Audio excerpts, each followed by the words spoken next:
Soviet poster from 1920. The poster shows a hand using a pile of books to break a chain.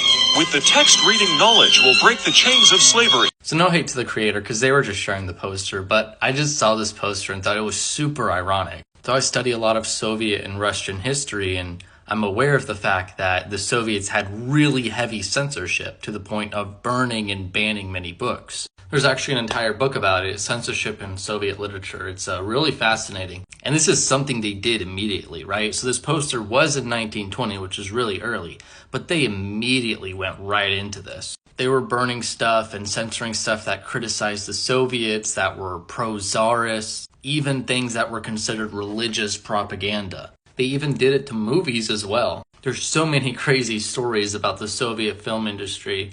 One is that Stalin actually accused a filmmaker of being sympathetic to the villain in his story. It was actually really dangerous for filmmakers in the Soviet Union, because if they didn't do what Stalin liked, then they kind of were disappeared away. And there's 2 layers of irony in that propaganda poster, if not more. So much before the revolution in Russia, slavery and serfdom had been abolished, and it actually had very positive economic effects. Quality of life in Russia was drastically improving.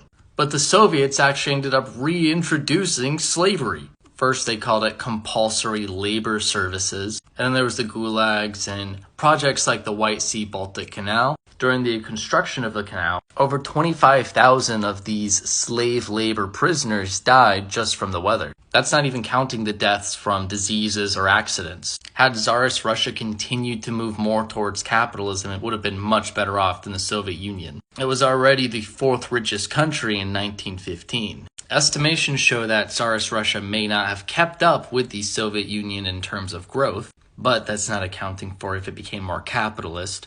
And of course, a lot of that growth in the Soviet Union was pretty artificial, but it would have had better welfare or quality of life than the Soviet Union. So to summarize, the Soviets came in and are like, hey, you guys are in slavery and books will free you from slavery.